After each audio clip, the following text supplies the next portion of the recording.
জায়গায় পৌঁছে যাচ্ছেন। বন্যা পরিস্থিতি সরেজমিনে খতিয়ে দেখার জন্য তিনি ইতিমধ্যেই পৌঁছে গেছেন। সেই ছবিটা দেখাচ্ছি একে একে। প্রত্যেকটা প্রান্তের দিকে আমরা নজর রাখবো। আরামবাগ, মেদিনীপুরেও যাওয়ার কথা রয়েছে মমতা বন্দ্যোপাধ্যায়ের, এবং পরশুরায় শুরুর ছবিটাও আমরা দেখেছিলাম। ম্যানমেড বন্যার অভিযোগে সরব হয়েছেন মুখ্যমন্ত্রী। কেন্দ্রের বিরুদ্ধে ড্রেজিং না করার অভিযোগ এনেছেন। হুগলিতে পরিস্থিতি পরিদর্শনে গিয়ে সরব হয়েছেন মমতা বন্দ্যোপাধ্যায়।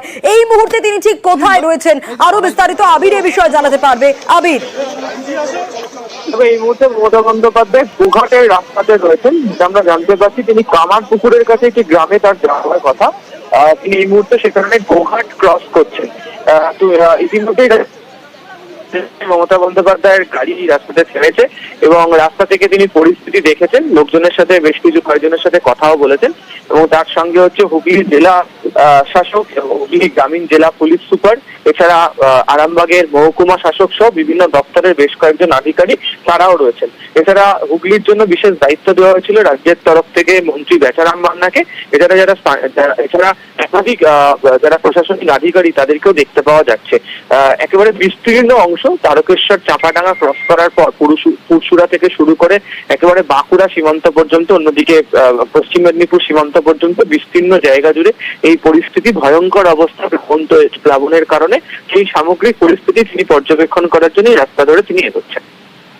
আবির, অবশ্যই পরিস্থিতির দিকে আমাদের নজর থাকবে।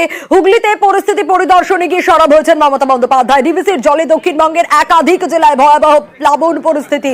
এদিন দুপুরে গ্রাউন্ড জিরোয় পৌঁছে যান মমতা বন্দ্যোপাধ্যায়। মুখ্যমন্ত্রীর অভিযোগ, পরিকল্পনা করে বাংলাকে ডোবানো হয়েছে। বলেন, বাংলা আর কত বঞ্চনা সহ্য করবে? 3.5 লক্ষ কিউসেকের ওপর জল ছেড়েছে, মানে ম্যানমেড ফ্লাড, পরিকল্পিতভাবে বাংলাকে ডুবিয়েছে নিজেদের রাজ্যকে বাঁচাবার জন্য। বারবার বলে বলে বলে বলে ফেড আপ হয়ে যাচ্ছি। কেন্দ্রীয় সরকার ড্রেজিং করে না, ডিবিসি আরো 2 লক্ষ কিউসেক জল রাখতে পারে। যখন তোমাদের 70% ভরে, 80% ভরে, তখন তোমরা কেন ছাড়ো না? আর নিজেদের রাজ্যটাকে বাঁচাও আর সবটা বাংলার উপরে ঠেলে দাও। বাংলার কত বঞ্চনা সহ্য করবে? জলমগ্ন এলাকায় মুখ্যমন্ত্রী ইতিমধ্যেই তিনি পৌঁছে যাচ্ছেন। আরো দূরে বিভিন্ন প্রান্তের দিকে নজর রাখছেন এবং মমতা বন্দ্যোপাধ্যায় নেমেই প্রথম পরিদর্শনে নেমেই স্পষ্ট বলেন, পরিকল্পনা করে বাংলাকে ডুবিয়েছে। আমরা নজর রাখার চেষ্টা করেছি পরশুরার যে পরিস্থিতি, সেই পরিস্থিতির দিকেও আমরা নজর রাখার চেষ্টা করেছি। একের পর এক যে ছবি ধরা পড়ছে, ডিভিসি জল ছেড়েছে, ঝাড়খণ্ডে বৃষ্টি, লাগাতার বৃষ্টি, আর তাতে বাংলায় এরকম পরিস্থিতি তৈরি হলো তার একটাই কারণ, ডিভিসি লক্ষ লক্ষ কিউসেক জল ছাড়ছে। হুগলির পরশু জল বাড়ছে আর তাতেই বিপদ বাড়ছে সেখানকার মানুষজনদের। সকাল থেকে জল বাড়ছে। গতকাল রাতেই প্রশাসনের তরফ থেকে এলাকা ছাড়ার জন্য প্রচার করা হয়েছিল, মাইকিং করা হয়েছিল। যাত্রীবাহী বাস আটকে পড়ার ছবি আমরা দেখেছি, নৌকা করে যাতায়াত করতে হচ্ছে সেখানকার মানুষজনকে, সেই ছবিও আমরা দেখেছি। আমাদের অপর প্রতিনিধি দেবাশিস রয়েছেন আমাদের সঙ্গে। দেবাশিস, আরো বিস্তারিত জানাতে পারবে এই বিষয়। দেবাশিস, এখন এই মুহূর্তে মমতা বন্দ্যোপাধ্যায় কোন দিকে এগোচ্ছেন? অবশ্যই মমতা বন্দ্যোপাধ্যায় পুরসুরা হয়ে আরামবাগ রোড হয়ে সেখান থেকে গোঘাট, এই মুহূর্তে গোঘাট ক্রস করে ঘাটালের দিকে তিনি কিন্তু যাবেন। কারণ ঘাটালের পরিস্থিতি কিন্তু অতি ভয়ঙ্কর অবস্থা বা ভয়ানক অবস্থায় পরিণত হয়েছে বন্যা পরিস্থিতি। ফলে সেক্ষেত্রে তিনি কিন্তু এই মুহূর্তে গোঘাট ক্রস করে ঘাটালের দিকে এগোচ্ছেন। তবে গোঘাটের শেষ প্রান্ত, সেখানে কিন্তু বেশ কিছু জায়গায় জলের প্রকোপ রয়েছে, সেখানে জল জমেছে, গ্রামে গ্রামে জল ঢুকেছে। ফলে সেই জায়গাটা হয়তো তিনি থাকতে পারেন বা কথা বলতে পারেন, এবং যদি সেখানে না দাঁড়ায় সরাসরি তিনি কিন্তু একেবারে ঘাটালের দিকে যাবে। আমরা দেখলাম পরশুরার বেশ কয়েকটি গ্রাম এলাকায় দেখলেন, আখরি, শ্যামপুর, শ্রীরামপুর, এই বিস্তীর্ণ গ্রামগুলিতে তিনি পায়ে হেঁটে ঘুরে বেড়ালেন, সাধারণ মানুষের সঙ্গে কথা বললেন। সেখানেও কিন্তু তিনি একইভাবে সাধারণ মানুষের কাছেও কিন্তু একই কথা বললেন যে কেন্দ্রের যেভাবে কাজ করেনি, অর্থাৎ ড্রেজিং করেনি, কেন্দ্র যেভাবে না জানিয়ে জল ছাড়ছে, পরপর প্রথম দিক থেকে এত জল ছাড়া কোনোদিনও আগে তিনি দেখেননি। তার কারণেই কিন্তু এই চমৎকার করতে হয়েছে। তবে তিনি গ্রামবাসীদের আশ্বস্ত করেছেন সব রকম সাহায্য। এই জল যতক্ষণ না নামবে, তারা যদি বাড়িতে ফিরতে না পারে, তার যতদিন সমস্যা হবে সব সমস্যার সমাধান তিনি করবেন। সব রকম সাহায্য, পোশাক আশাক থেকে খাবার দাবার, শুকনো খাবার, তারপর দুপুর এবং রাতের ভারী খাবার, সব ব্যবস্থা তিনি কিন্তু করবেন।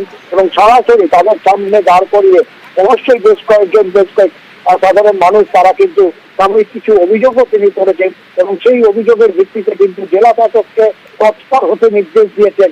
মুক্তা আরিয়া তাকে কিন্তু পরিষ্কার আর একবারে সাধারণ মানুষের সামনে দাঁড় করিয়ে তাদের যা সমস্যা সেই সমস্যা কয়েক ঘন্টার মধ্যে সমাধান করার নির্দেশ দিয়েছেন মুখ্যমন্ত্রী মমতা বন্দ্যোপাধ্যায়। একেবারে দেবাশিস পরিস্থিতির দিকে নজর রাখো বেশ।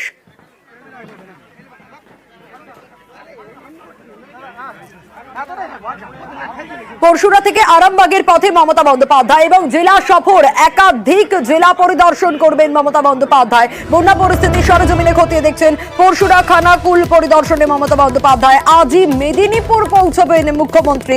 আরো বিস্তারিত এই বিষয়ে জানবো সোমরাজের কাছ থেকে। সোমরাজ, বন্যা পরিস্থিতিতে জেলা সফরে মুখ্যমন্ত্রী খতিয়ে দেখছেন, স্থানীয়দের সঙ্গে কথা বলছেন, পরশুরা খানাকুল পরিদর্শন করেছেন, আজই মেদিনীপুরেও পৌঁছচ্ছেন। দেখো, একদমই মুখ্যমন্ত্রী মমতা বন্দ্যোপাধ্যায় আরামবাগের উদ্দেশ্যে ইতিমধ্যে রওনা দিয়েছেন। আরামবাগ তিনি পৌঁছাচ্ছেন। আরামবাগ পৌঁছে সেখানে যে এলাকাগুলি প্লাবিত হয়েছে সেই এলাকাগুলি তিনি পরিদর্শন করবেন।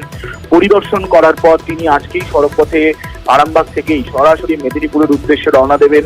আজ রাতে তিনি মেদিনীপুর সার্কিট হাউসে থাকবেন, সেখানে প্রশাসনিক আধিকারিকদের নিয়ে বৈঠক করবেন। পশ্চিম মেদিনীপুরের জেলাশাসককে ইতিমধ্যে ঘাটালের উদ্দেশ্যে যাওয়ার কথা বলা হয়েছে। যদি সময় থাকে মুখ্যমন্ত্রী মমতা বন্দ্যোপাধ্যায় আজই ঘাটালে বন্যা কবলিত এলাকা পরিদর্শন করবেন। শুধু তাই নয়, তিনি আরামবাগ থেকে মেদিনীপুর যাওয়ার পথে চন্দ্রকোনার কয়েকটি এলাকাও প্লাবিত হয়েছে, সেই এলাকাগুলিও পরিদর্শন করার কথা রয়েছে মুখ্যমন্ত্রীর।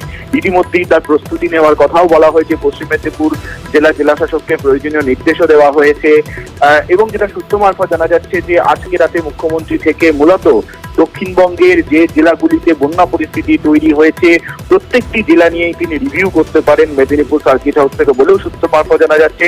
তার প্রস্তুতিও নিতে শুরু করেছে রাজ্য প্রশাসন বলেই জানা যাচ্ছে। বেশ সোমরাজ, বেশ।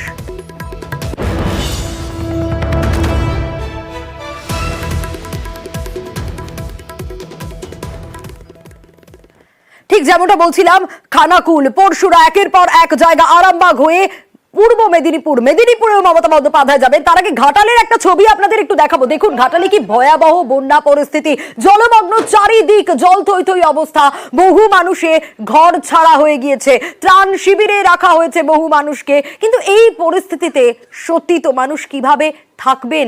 কেন এরকম পরিস্থিতি তৈরি হলো? কি কারণ আপনাদের জানিয়েছি বারবার করে। ডিবিসি এইভাবে জল ছেড়েছে। আরো বিস্তারিত অবশ্যই আমরা জানবো, তবে তার আগে একটু ছবিটা আপনাদের দেখাই। দেখুন, মনে হবে না যে এটা কোনো রাস্তা, পুকুর হয়ে গিয়েছে গোটা জায়গা। এবং নজর রাখবো আমরা, যে ছবি আমরা দেখতে পাচ্ছি রাস্তার ওপরেও এতটা জল। আরো বিস্তারিত এই বিষয়ে উজ্জ্বল আমাদের জানাতে পারবে। উজ্জ্বল, যে ছবিটা আমরা দর্শকদের দেখাচ্ছিলাম একটু আগে, জল থই থই অবস্থা, বাড়ি ছাড়া বহু মানুষ, দোকান বাজার সব জলের নিচে চলে গিয়েছে, এরকম অবস্থা। কি পরিস্থিতি! প্রশাসন তো চেষ্টা করছে, কিন্তু এই অবস্থা থেকে মানুষগুলো বাঁচবে কিভাবে?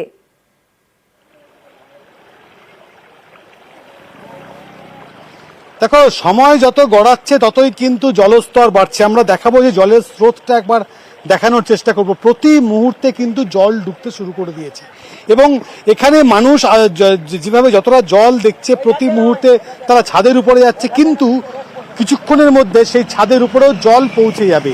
তারপরে কোথায় যাবেন মানুষ?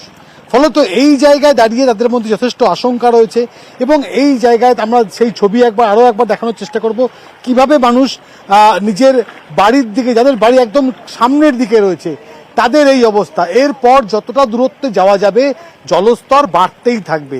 ফলত এখানকার যে সমস্যা, সেই সমস্যা জল বাড়ার সঙ্গে সঙ্গে বাড়বে এবং মানুষ আস্তে আস্তে আস্তে আস্তে তাদেরকে উপরে উঠে আসতে হবে। বাড়ির মধ্যে যা জিনিসপত্র রয়েছে কার্যত সবকিছুই নষ্ট হয়ে যাবে। তার কারণ সেটা তুমি যেখানটায় দাঁড়িয়েছিলে সেই জায়গাটা যেরকম রাস্তা এবং সেখানে যে জল দেখা যাচ্ছিল তার থেকে একটু দূরে এই মানুষগুলোকে যে আমরা দেখাচ্ছি, এই মানুষগুলো তো বুক সমান জল।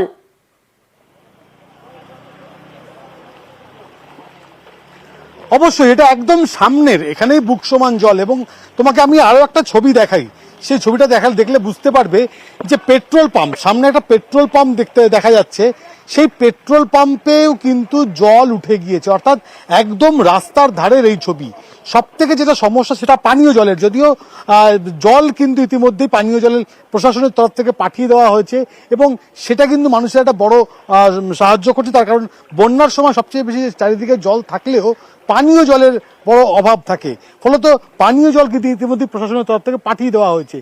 কিন্তু যেভাবে জল বেড়ে চলেছে তাতে কিন্তু খুব বেশিক্ষণ সময় এক জায়গাতে থাকা যাচ্ছে না, কারণ প্রতি মুহূর্তে মানুষ একদম নিচ থেকে তারা উপরে যাচ্ছেন একতলা, এবং একতলার ছাদের কাছেও কিন্তু জল পৌঁছে যাচ্ছে। এখন সেখান থেকে মানুষকে খুব স্বাভাবিকভাবেই অনেকটা আরো সামনের দিকে চলে আসতে হবে।